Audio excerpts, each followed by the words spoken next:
Hi, everyone. Welcome back to the Anxiety Chicks podcast. I'm Allison Sepanera, And I'm Taylor. and we're so excited to be back here this week for you all. After a little bit of technical difficulties, we are here with Dr. Nicole Cain. Let's try this again. How are you, Dr. Nicole? I'm really happy to be here. And we were just talking about how we've spent like 15 minutes together, like troubleshooting technology. And I was like, this is an opportunity for us to actually like learn about neuroplasticity and what's happening in these moments when we get activated. So I have some ideas for this conversation to lean into the mayhem. Wait, I love this. Well, let me bring everybody up to date a little bit with the amazingness of who you are first, okay?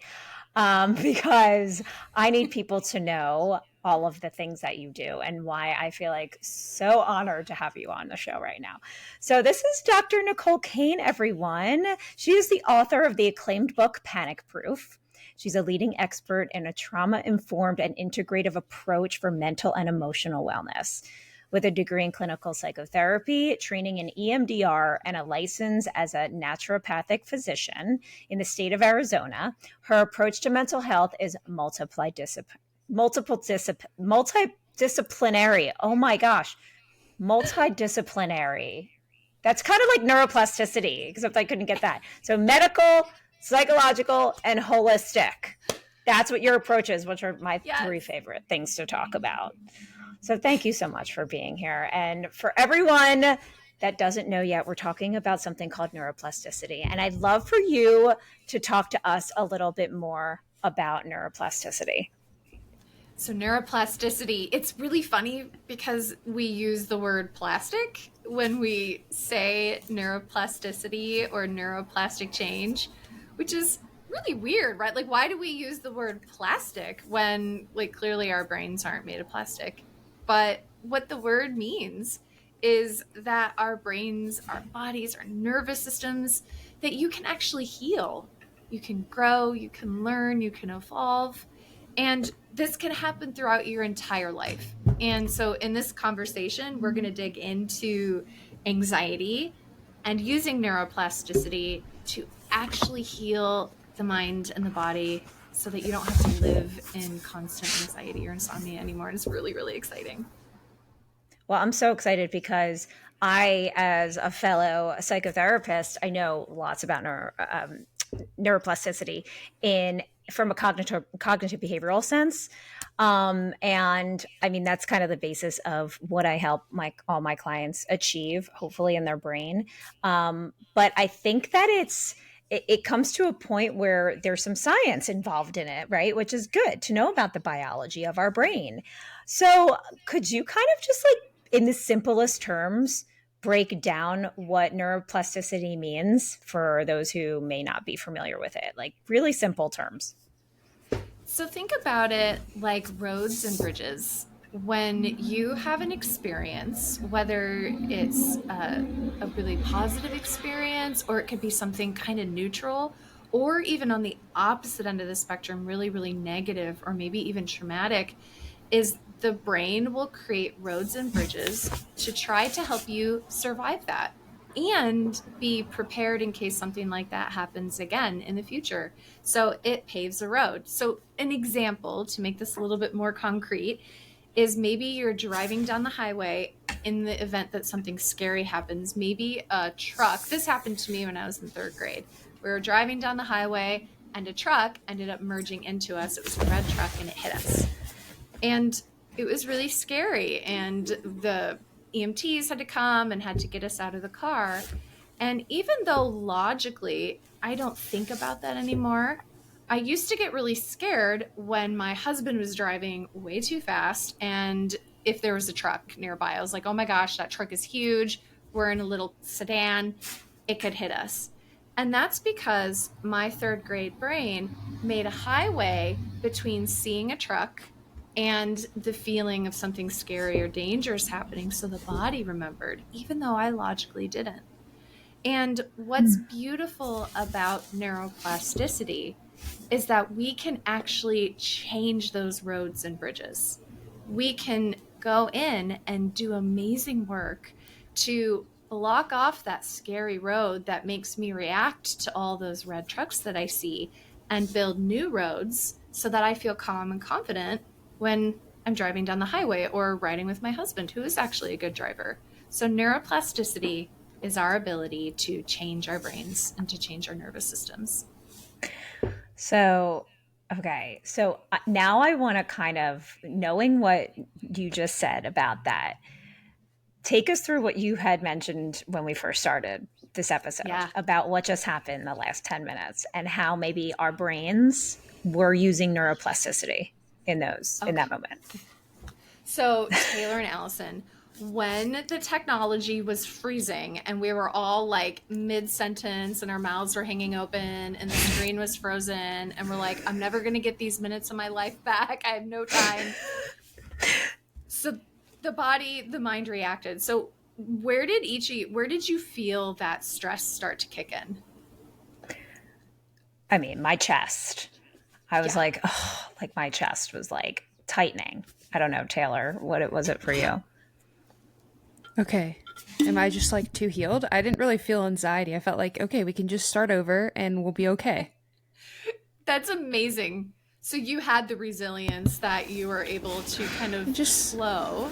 just felt like we'll be okay. We'll figure it out. So that's a beautiful empowered bridge. So Allison and I, we were feeling stressed. And so for me, I also felt it in my chest. But sometimes people will feel it in their gut. They'll feel like they got punched in the gut or they get butterflies or sinking. Others of us may feel like our muscles are really tense and our jaw is tense and they feel it in the nervous system. Others of us may feel like their thoughts are racing or they go blank and they're just like, I don't know what to do. So that moment, this is an alarm. And so when we have alarms that happen, we get to say, ooh, where did that alarm come from? And so in these moments when these stressful things happen, one of the ways that we can change that and create a new bridge is to be, number one, aware of what's coming up for me in the minute. So in that moment, you had this bodily sensation, Allison. You felt it in your chest. And then you had these thoughts that were coming with it. And so there's this exercise that I like to do. And so maybe, Allison, you and I can do Yeah. it. And Okay. so if you go into that and you just kind of notice that sensation, sometimes I close my eyes. And so in the video, my eyes are closed, is I notice that sensation. And if you could imagine zooming out, almost like you have a drone camera and you go above and you zoom out and you notice that. If you were to imagine going down the timeline, earliest time you could ever remember feeling those kinds of thoughts with that alarm in the chest. Do you have an impression of the earliest time you remember that?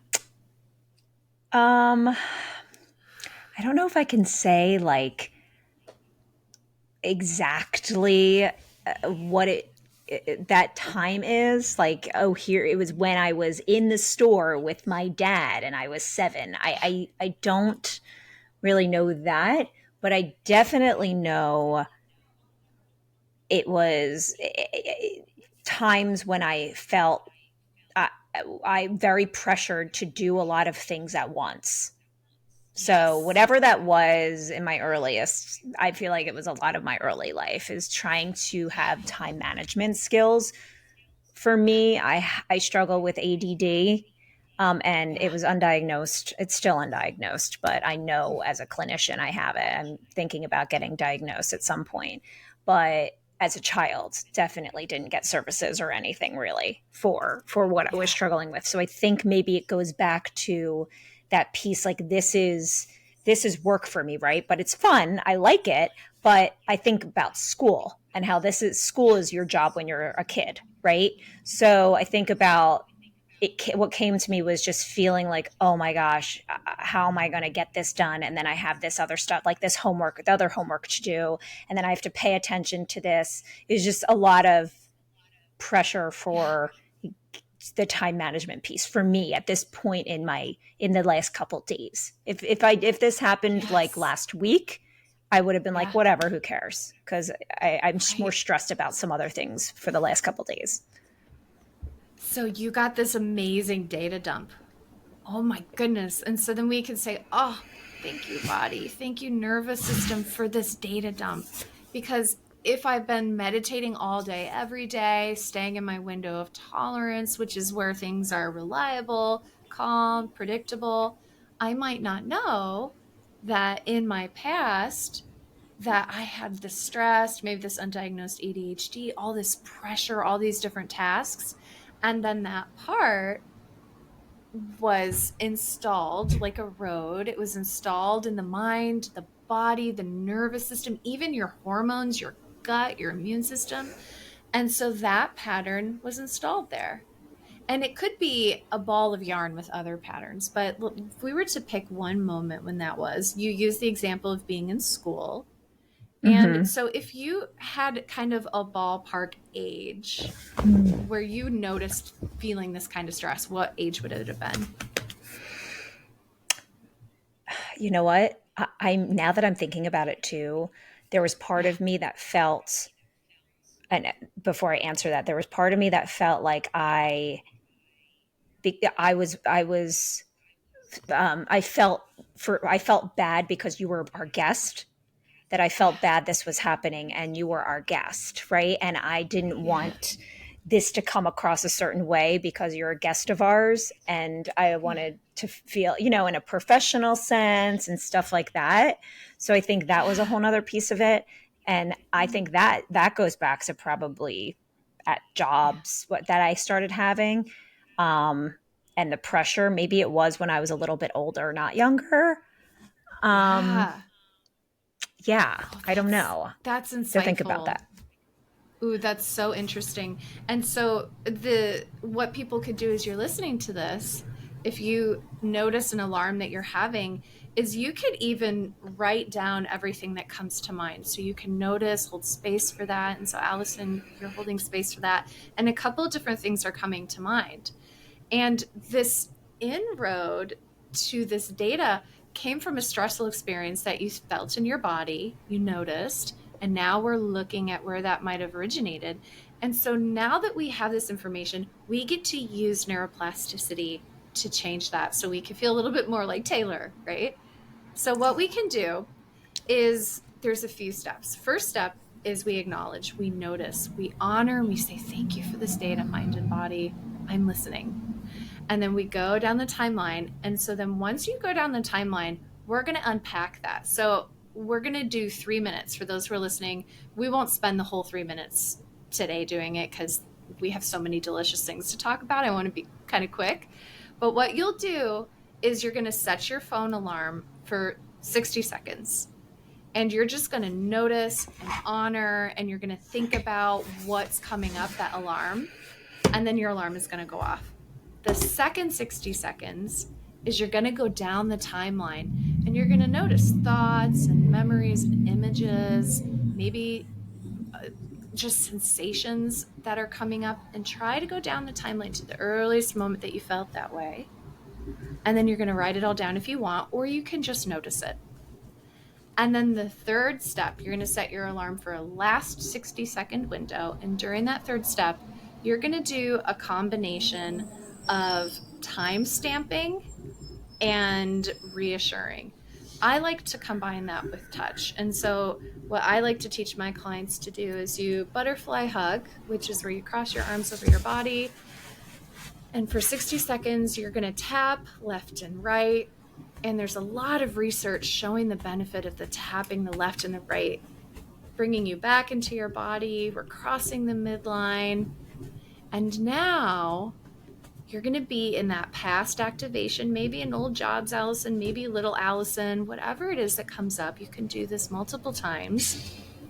And what you're going to do is you're going to go to that part of yourself and you're going to say, okay, my love, I hear you. Thank you so much for telling me what I need to know.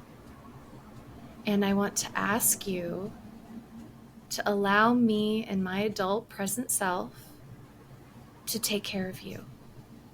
And I want you to know it's 2025, which is when we're recording this. It's 2025, and we're all grown up now. And you don't ever have to be back in those schools again. You don't ever have to be back in these old jobs. Now you get to live this amazing life where you podcast with Taylor and we write cool books and we meet neat people. And so I just want to ask you to set down that heavy burden and let me take care of you. So you do that and your alarm will go off. And what you've done in that 3 minutes is not only have you held space for your current experience, and what we see in the anxiety research is what we acknowledge, what we feel we can heal, what we deny will amplify. So we know suppressing, avoiding, ignoring anxiety will make it worse. So you've already taken the first step by just acknowledging it.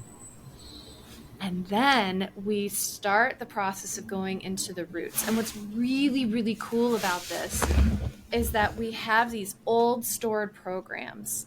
And those old stored programs of my heart is pounding. I feel all this pressure, this responsibility. I feel all these tasks are lining up and I feel like I can't handle them. Is that stress has been stored in the body and it's affecting us today. So when we go in and we tap and we just acknowledge it and then we activate our logical prefrontal cortex by saying the year, talking to it about what's happening now, is that because of neuroplasticity, that your brain will actually literally start to change. And the more that we do that, Wow. the more it will change. So that's incredible. And for anyone that's listening and not watching, I was just doing that as Dr. Nicole was kind of guiding me through that. And it is so interesting how your body just knows how to be still, and just how paired with the breath. Like I've done a lot of breath work for years and years. And so I just paired that a little bit with the breath work that I do, the butterfly hug and the breath work. And I feel so different right now. Just thinking about that. And then I was gonna have you kind of connect that to neuroplasticity, and you did that right at the end. Yes. And incredible. We have so much power for that. But let's say that we were in it in the moment and you don't have 3 minutes, right? So a lot of people who may be listening to this, myself included, anxiety and panic can come at the most inopportune moments, right? Like you're driving down the highway and you can't be like butterfly hugging while going 75 down the interstate. You're Right. like closing your eyes and like praying to God to just drive the car. Lord, take the wheel, right? Maybe if you're driving a Waymo.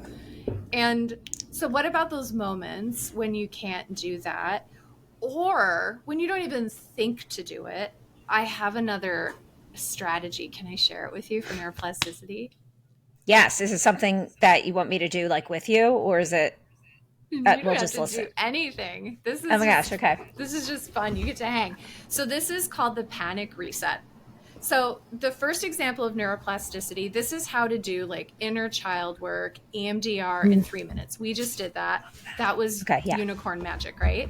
So this is if we feel so dysregulated in the moment and we're having a panic attack or we're in crisis, and the thought of doing 3 minutes of inner child work just makes us want to like throw up. This is the next thing that you can try. Okay. So when we go through something really difficult, the mind, the body, and the nervous system, they all jump on board and they're like, okay, there's a tiger. We don't care about your well-being. We care about your safety. So we don't care if you're in a meeting or if you're driving down the highway. We're going to give you the ability to either fight that tiger or run away from that tiger. And what happens in your brain is that your amygdala, which is the part of the brain, is right in the center in the limbic system. It's a part of the brain that regulates your emotions. When the amygdala gets word that you may be in danger, it sends a whole cascade of changes that makes your heart beat faster, your muscles get more tense, you may get diarrhea. God forbid, that can be so embarrassing. All sorts of things can happen. What else can happen is that the logical brain behind your forehead, in the part of the brain called the prefrontal cortex, that adult part of you that would do the inner child work, she's offline, he's offline, they're not there. Literally, the brain bypasses the prefrontal cortex when we're running from the tiger. So doing top-down therapies like logic, talk therapy, reason isn't going to work. This is why when people tell you to calm down, you're like, there's no way. Like, don't tell me to calm down, right? Okay. So easy. Yeah. So, I didn't know. Thanks. That was super helpful. Right. Right. Okay. So this is what you're going to want to do. So, and this will promote neuroplasticity because this is starting to lay down new highways in the direction that you want to go. So you can create your reactions that you want, as opposed to just going down the pathways that you've been experiencing through your life, whether through family patterns, traumas, habits, whatever. So step number 1 is you have to calm the body. You have to calm the brain, because until we calm the brain and the body, you're not going to have access to the logical brain, and all the talk therapy stuff that you do isn't going to work. And Allison, you naturally knew to do that because you started doing your breath work. You're so experienced, so wise, so intuitive, brilliant. So step 1 is you want to calm the body. And so this is when you use cold, if you can get a cold pack. In dialectical behavioral therapy, Marsha Linehan used to say to stick your face in a bucket of ice water. I know, Allison, you wrote about cold in your book. Yeah. But no one wants to carry around a bucket of ice water. Let's be real. I spent a lot of time trying to get my eyeliner wings even. There's like, or when I have bangs, like who wants to do that? Terrible. But you can go online and get first aid kits. I'm like gesturing like this, like to something invisible. In my mind, I'm holding this like cold pack, which when you shake up, it gets cold and you can put it on your face to stimulate vagus nerve, your chest, or even the back of your neck. Cold will calm the nervous system, get you back in your body. Taste, it could be touch, like 3 things you can touch. Allison, what works best for you? Honestly, cold is huge for me. Also, changing my environment helps. Ooh, yeah. So, pattern interrupts. You know, I was talking about before how like spring, please come, because I'm in, outside Philadelphia and it's been literally below 0 for weeks. I don't know. But I will tell you, having to go walk my dog and, I'm pretty much in my window of tolerance at this point. I've been doing this healing work for a long time. So I don't dip outside my window of tolerance much anymore, which I'm so grateful for. But of course, life happens, right? Yeah. So sometimes with panic attacks, they just come out. So it's not a perfect science, but cold is huge for me. And even just going and changing my environment and going outside to the cold and then breathing in the cold. Sometimes I don't need ice or anything. So if you are somewhere where it is temperature cold, it can really help to go and breathe and do your breath work out in the cold. And then I do use, sometimes I'll just put water in a like Ziploc bag and freeze that. And I'll just know that's what I'll have in there and I'll take it with me. And then something also that's huge for me that I've used whenever, because today I felt it more in my chest, but a lot of times when it comes to my health anxiety, in my stomach is where it is. And the only thing that helps me when I know I'm trying to get back into my window of tolerance, when my all of the work I've done on the cognitive work of my brain, is progressive muscle relaxation. Ooh. That is my favorite. That's the one I talk about all the time on my page, because you basically can do it anywhere and no one really knows you're doing it. So when I used to be at my old jobs that I hated, and I had to be in these meetings for 2 hours and I'd be feeling so anxious in the meetings, I would just do them with my hands under the table and my legs under the table, and I'd be doing PMR like the whole time. Not the whole time, because I actually would eventually feel better. It worked. But those are 2 things. Yeah. Oh my gosh, I love that. Taylor, is there something that sticks out for you that really helps you? Yeah, this is so weird, but warheads, like I carry warheads with me. Oh my gosh. I love that so much. I just did a joyful dance on the video. So, I have them in my, okay, so I was struggling like really bad with getting lightheaded. Come yeah. to find out, I thought it was anxiety because with my panic attacks, I used to struggle with feeling like I was on a boat, feeling like the world was. Anyways, come to find out, we healed the panic attacks. And then in the last year, I started having that lightheadedness again. It wasn't anxiety. It was actually, that's hence why I have to drink two of these. Yeah. I just am a salty sweater.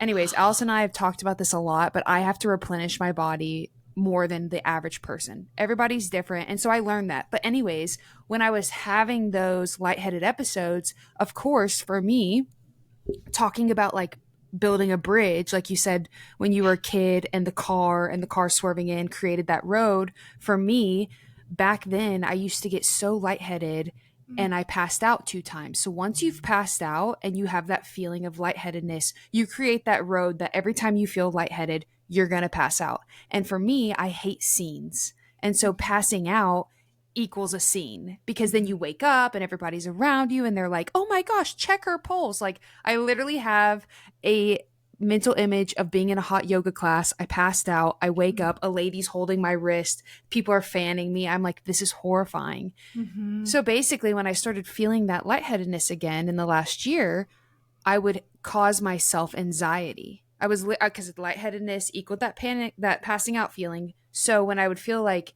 okay, I'm lightheaded, but I'm lightheaded for valid reasons. Yeah. Because I do struggle with a fluid sodium balance. Mm-hmm. I would take a warhead too. I would keep warheads in like my pickleball bag. And just that warhead of like something so extremely sour almost like slap me back into reality. Yeah. That stimulates vagus nerve. So sour's been studied to stimulate vagus nerve. Plus, there's probably other elements. I don't know what the ingredients are in warheads, but I wonder if there's something in there like a sugar or the sour helps with your mineral balance. Just probably the sugar, but even like you said, the vagus nerve. So like a lot of passing out is vasovagal. Yes. So if you can like stimulate that vagus nerve, that can even same. help with maybe, yeah. Oh my gosh. So we want to restructure that pattern. And so this is, if you don't mind, we'll expand on that as we're going through these 4 steps. So step number 1, warhead, walking outside, cold weather, you're walking your dog, we're getting back in our grounded body. And so then step 2 is now we're onboarding our wise mind. And so the wise mind, now that we're a little bit more calm, we're like, okay, this is why, this is the positive talk, these are the skill sets I want to use, like all cognitive behavioral therapy, wise mind. And so we can use wise mind to help us with reprogramming. So there's this treatment that I love, and it's so easy to teach, and anybody can do it. And it's called amygdala de-amplification. Have you guys seen this? Mm-mm. Oh my gosh. I'll try to be quick because I know that there's like so much to cover. So amygdala, remember that's the big feeling, emotional processing part of the brain. And de-amplification, let's break that down. So we probably, most of us know what an amplifier is, right? You can plug it in and it makes sound louder, music louder. And so when the amygdala is really amplified, the brain has organized itself around big feeling, big loud amygdala. And so your amygdala started to make roads between when we start to get dizzy, we're going to pass out and cause a scene. So there's a road there. So now what we want to do is we want to calm, de-amplify the amygdala and build a new neuroplastic bridge to your logical self to say, I'm healthy now. I know why that used to happen. And I want to build a bridge so that I can feel really good and confident. So here's how you do it. The first part is for 10 to 20 seconds is you imagine that dizzy feeling. And you feel the yucky dizzy feeling. You kind of hold on to it for 10 seconds. The more you can imagine it, if you feel safe doing that, the better. And then we de-amplify. So how the heck do we do that? So you're going to want to do touch. And so one is, I've borrowed this from Havening.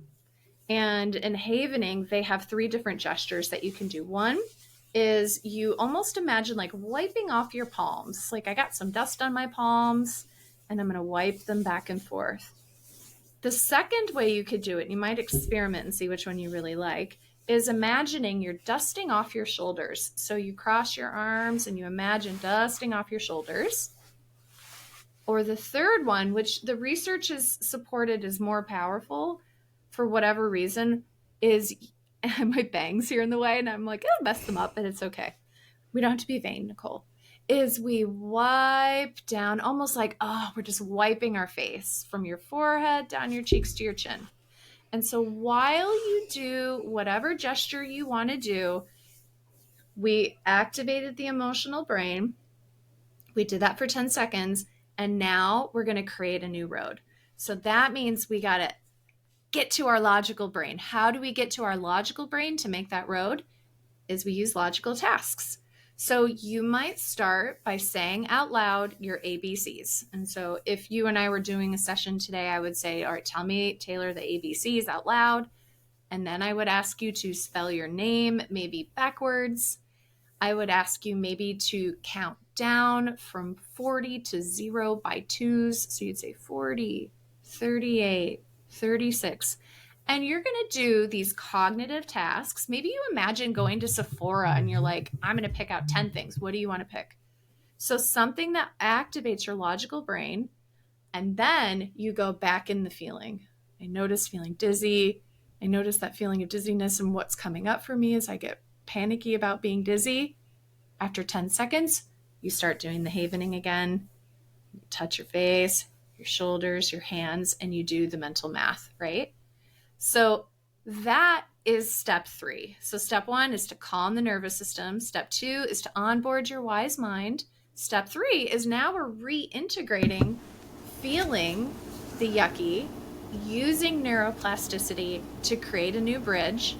And then step 4 is optional, but I really encourage people to do it. And this is where you actually practice going out of your window of tolerance in a way that's in your control. So this would be doing cold plunges. Or so like a cold plunge, you see people get in and their nervous system is like, oh my gosh, this is so miserable and uncomfortable. And you breathe. And you allow yourself to say, okay, I'm going to choose from my power to sit in here for 45 seconds. And I'm going to breathe. I'm going to manage the yucky feelings. And then after 45 seconds, you can rescue yourself, get out, warm up, calm down. Or you'd be like, you know what, I'll do another 45 seconds. Another way to do this may be a high rope. So high ropes, I don't like heights. They're kind of freaky. So you go up, you allow yourself to get a little activated. It's objectively safe because you're on the belay and the harness. And you're like, I'm going to sit here for 2 minutes. And then I'm going to get down. And so what you're doing is you're teaching your body, I can get activated and I can rescue myself. Unlike little me, when I was in that car on the highway and we got hit by the red truck, I couldn't free myself. So my body, my brain has an organization of being trapped and powerless and anxiety. And so when you do this process, you're retraining through neuroplasticity to tell your body, we can rescue ourselves. We can feel the yucky feelings and we know how to come out of it so that when you need it most, when Riverside isn't working, when you're getting on a plane and there's turbulence or whatever it is, that you've done this 100 times and you know how to rescue yourself. So then suddenly you're able to look at those symptoms and say, oh, thanks for the data, body. It's kind of uncomfortable. Thanks a lot, but I know what to do about it. So those are the 4 steps. Wow. Yeah. How do you feel, Taylor? It's interesting because I was like listening to the steps you were saying, and it's funny because when I would start to get lightheaded, I would do maybe not like these things or like the things you said, and I don't know if it works the same, but like sometimes when I get lightheaded, what I would do is like kind of like grab my palms and almost just like reminding myself I'm here, like because a feeling of like being out of control. So almost like remembering like, hey, I'm in control, I'm here, going to the bathroom, literally looking at myself in the mirror and being like, okay, hi, we are here, like literally making contact with self. Yes. And that all, like, it was kind of like the steps you said, but yours were like I think I'm missing like that last step of creating that Yeah. new pathway. But it's kind of interesting because those things really do help me. Like if I ever feel like I'm being triggered again and I'm just like, okay, like, look, I can feel myself, like, we're here, and like stuff like that just really helps. So you're grounding yourself. You did step one, like pinching your palms, like that's Yeah. touch. So you did that. And then you used step two, you onboarded your wise mind. You're like, I'm here, I'm Yeah. present. And you also, by doing that, you're using your logical brain. And then And even you're, just like saying, I've felt this before, I know yes, this feeling, we've been here and it's past. Like, be almost like making friends with your anxiety symptoms. I tell people that a lot. I'm like, the moment I stopped resisting them, like, I remember having heart palpitations and like being like, oh, like I would sit on the couch and almost like clench my chest because I would feel like a PVC. And I would sit there and just wait for the next one. And I'm like, okay, I literally need to become friends with them. Like, I need to be like, okay, this is happening to me. I've been checked out. There's nothing I can do about it. So, like, we're just going to let it ride. And, like, the more I started doing that, it stopped happening. oh, your body, it's like you were listening to it, befriending it. And so you were able to hear the whispers and know what you needed to do. So it didn't have to shout and keep like, hey, listen Yeah. to me. Yeah. Yeah. I have Panic, a panic. question. I have a question, Yeah. Taylor. That when you were describing feeling really panicked, if you have attention on you when you're feeling when something's happening, like in a yoga class, did that actually really happen, or is that just something you're imagining? Like that would be The passing really, out? No, that yeah, happened like to in the me. yoga class. Okay, so essentially, you were in this yoga class and you passed out, and like that is Mhm. like something in your brain that you still remember very vividly, So like I like that remember the experience. feeling. Yeah, I remember like the feeling before and like that feeling is the same feeling that one anxiety has given me before, like that feeling right before passing out and then also with my fluid sodium imbalance. I get that same feeling except for Mm, I don't pass out, but I get that feeling. So it's interesting. It's happened from anxiety, it's happened from heat, and it's happened from yeah. sodium fluid balance. I think it's just like activating the vagal nerve. Yeah. And then your body remembers. Yeah, yeah. But yeah, Yes. I remember that feeling and then passing out and then waking up and this whole scene's around me. And if you know me, I don't like scenes. I don't like people like focusing on me. So that was like traumatic of itself too. And then just passing out, it's like if you I don't know if y'all either of y'all have ever passed out, but when you pass out, it's very it's you feel very close with death. You know what I mean? Like it's a very lack of control feeling. Mhm.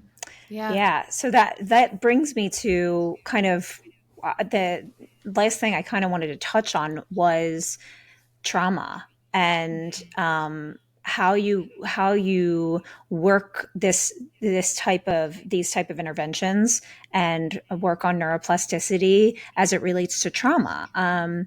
Because I can imagine that you have to be very careful as far as treatment goes with someone who has these traumatic memories and these steps are so wonderful, but does it take some work to make sure that you know when you can challenge them and when they're in their window of tolerance and how to kind of I just talk more on that if you can.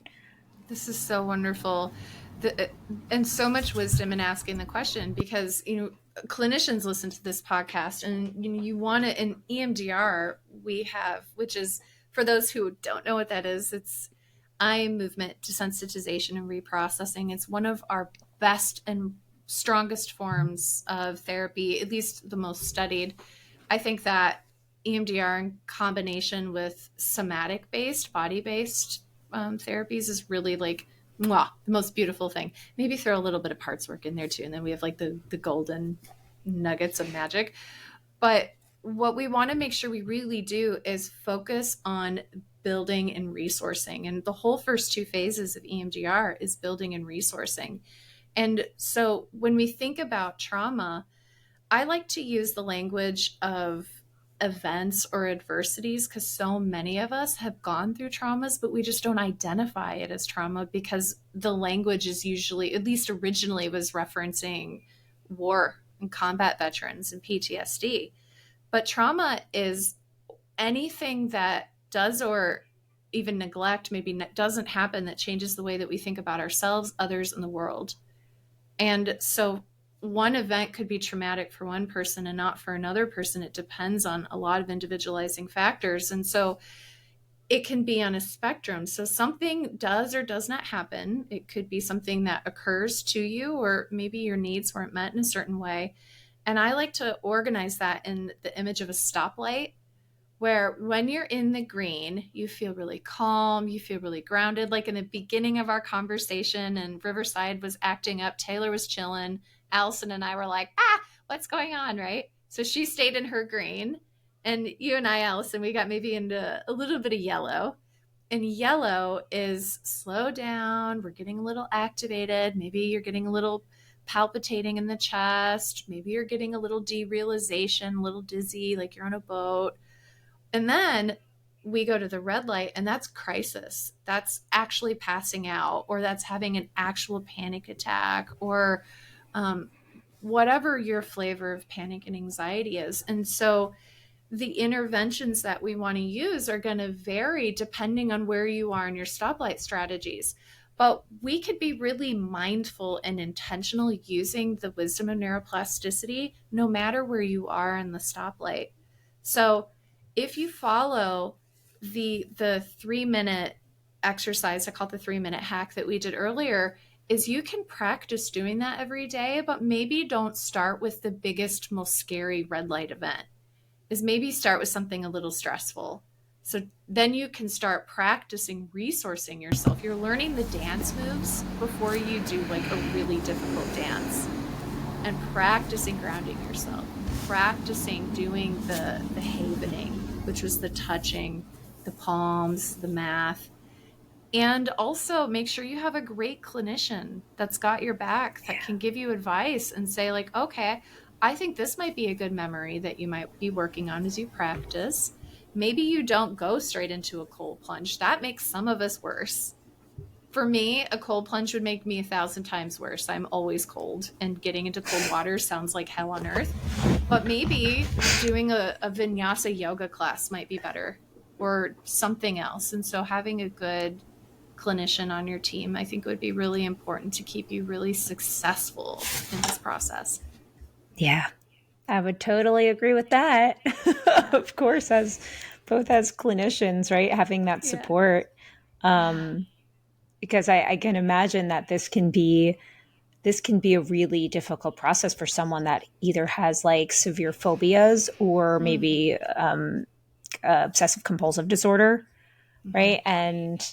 And you're doing some type of exposure therapy. I'm just thinking of some of the clients I have and how Yeah. um, we do such good work, but it's really hard work for some of those Yeah. clients to even learn how to be okay with closing their eyes and imagining some of those Yeah. things. That's even so scary for them, and it takes a while for them to get to that place. But I think Yeah. along with these exercises you just mentioned, I'm going to have them listen to the episode and practice some of Yes. these for Yes. real. And Yeah. I went through a phase, and I remember I went through rock bottom, and had I tried to do all four of these, I don't think it would have worked, because I was in such arousal all the time. My panic was so Yeah. bad. I lost so much weight. I stopped having my period. It was so Oh, bad. It was really, really, really extreme. And so I needed to spend way more time calming the nervous system and onboarding the wise mind before I could yeah. even get into reprogramming my anxiety. And so for those who are listening that are like you just said, I couldn't even imagine closing my eyes and doing that, is then just practice the grounding, pinching your palms, eating a warhead, walking your dog in the cold, doing the Yeah. breath work, and you'll get there. You just got to keep taking it step by step, and you can heal. Your brain and your nervous system, your body wants to heal. So you just got to help it along the Yeah. way. Oh, I love this. Thank you so much. This is so great. Oh, you have such like just a good energy, calming presence. I Mm. feel like this was like a therapy session for me for Riverside technical mishaps. I needed a session after this, the that 2 minute thing I had to do. Yeah. Um, I love it. So thank you so much. I'd love for you to tell everyone watching and listening where they can find you and find your book and just everything. Yes, thank you. My book is called Panic Proof, and it's anywhere books are sold. I love encouraging people to buy from local booksellers. So go to your I local love that. bookseller. And then I'm Dr. Nicole Cain. You can find me on Instagram at Dr. Nicole Cain. And my website is Dr. Nicole Cain, and I'd love to hang out with you there. Yay. And we'll put everything in our show notes, of course, as we always do. And I can't wait to collab with you more on the socials, as I say.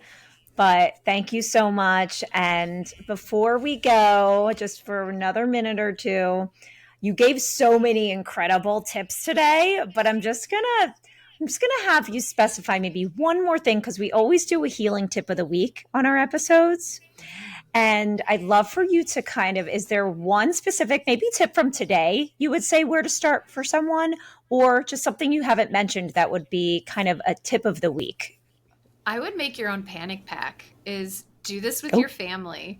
And a panic pack, really briefly, is a cute little bag, a fanny pack, a purse, a merce, and then you put in that bag all of the things that you need when crisis strikes. So put warheads in there, put a cold pack in there, put fidgets in there, put gum in there, put headphones and earplugs in there. If you Google panic pack, you'll find ideas and recipes and things online.